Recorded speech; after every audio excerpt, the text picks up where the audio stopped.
Now, I'm not going to say this is you, faith walkers. I'm talking about me now.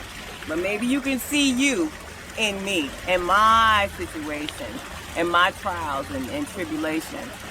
Layers had to come off of me. You know, we're going through a healing process like an onion. Just layers had to come off. There was a great need for me to go deeper in God, to come nearer in Him. And as I began to go deeper and come nearer, layers would just fall off of me, because we're made in God's image, meaning His imagination. And so He has a way that He wants us to be. And then when trauma affects that. It's like, you know, the enemy sees what our future is, and he actually tries to thwart that. He tries to throw obstacles in our way so we won't walk into the fullness of what God has for us. So I had some healing to do. I was shallow, I was demanding, I was controlling. Nothing was good enough or enough because I was so prideful. You know, I was just beating myself up because I couldn't save my sister. Internally, I dealt with not being good enough. So no one or no thing would ever be good enough for me. I didn't self-partner. I self-rejected. So I would be in these relationships where other people would not treat me in the best way. I repelled people, and I rebelled against God unknowingly. Friendships were frequently sabotaged. I was reluctant to share my pain with anyone. I thought it was more holy to be isolated on an island of righteousness. I never processed my emotions, faith walkers, of being brought low by others or being rejected. So I puffed up myself, thinking that I was more than what I was. At every turn, I was on the defense. I was in protective mode. I was very reactive. I recall one day after an undesirable incident took place saying, God, I don't care anymore, whatever. And He said, that's pride. You do care, and you're puffing yourself up. I never told you not to care, He said. I told you to cast your cares. Watch that, faith walkers, because sometimes we can be going through some rough patches in life, and we just throw up our hands and say, Lord, I just don't care. And He said, I didn't tell you not to care. I want you to cast your cares on me because I care for you. And I'm going to take care of that. That day, I learned to humble myself before the mighty hand of God. I learned to lower myself and trust God enough to give the situation over to Him and began to process my emotions. My emotions stopped making me. I started making them. My emotions stopped controlling me, and I started controlling them. I used to think nobody is going to hurt me again.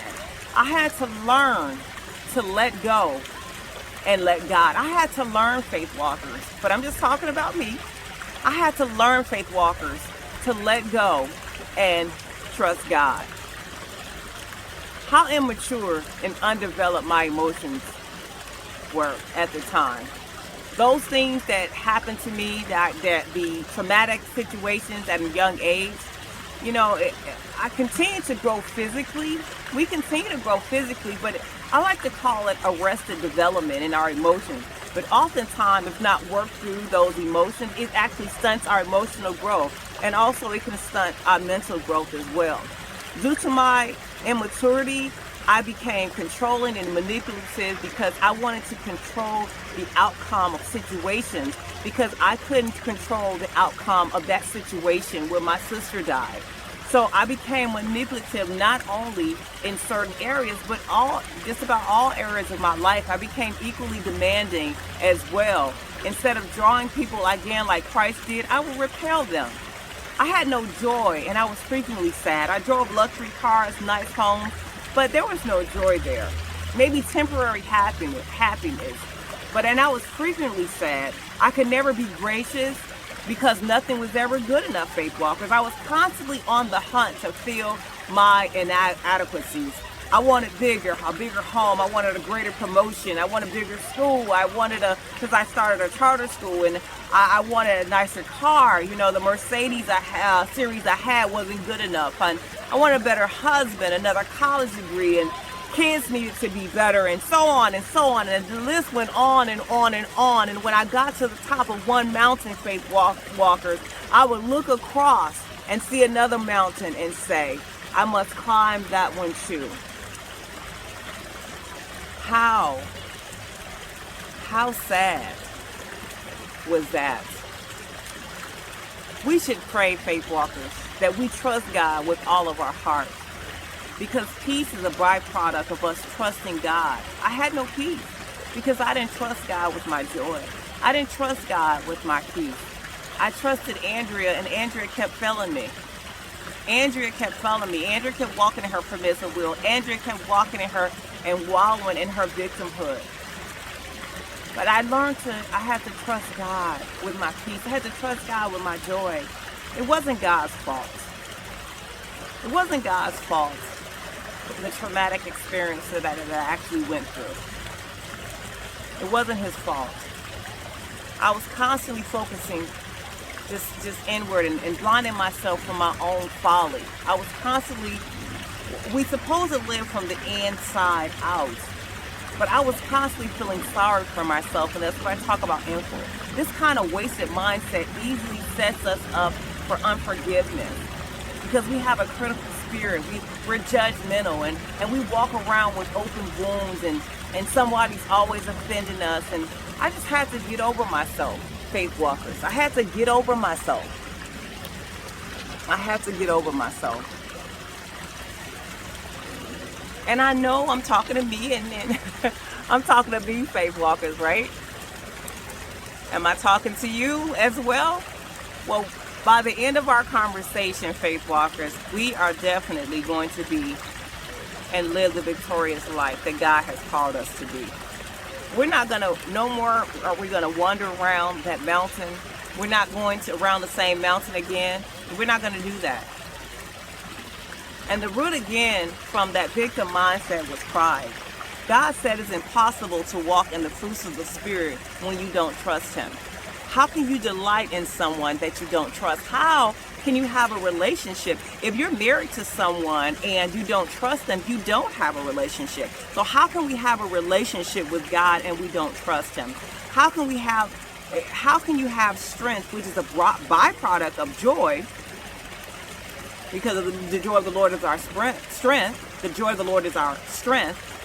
How can we have strength, which is a byproduct of joy, when we don't trust? How can we love God's people or His creation when we don't trust the Creator? How can we be righteous or do good when we don't trust God? We're not doing good. We're being good. There's a stark difference. You're not being righteous, you are doing right. Your heart is not in it. It can't be because you don't trust God. Therefore, your trust is in your ability. You have ulterior motives. You can't trust Him, and you can't trust you with what He promised. He can't trust you with what He promised. You have a superficial love affair. You have a superficial love affair with a supernatural God. You will take the promise and run. That's what you would do. I was there. You would take the promise and you would forget about Him. You'll take the house and forget about Him. You'll take the luxury car, you forget about Him. You'll take the job and forget about Him. There was no relationship. There was no relationship. You're trying to dominate and don't even possess the promise. So what would happen if He gives it to you prematurely? He said, I wasn't mature enough to handle it. We already know that. We aren't meek to be meek. We weren't meek. In order to be meek, we need patience. Prideful people are impatient. They're arrogant. They think it's my time or no time. I'm in control. Faithfulness, faith walkers, faithfulness means loyal. Okay? It means loyalty. Pride always seeks after what it wants to do when it wants to do it. It is misaligned with God's perfect will. It figures it knows what's best. And yes, that was my mess. I thought I knew what was best for Andrea.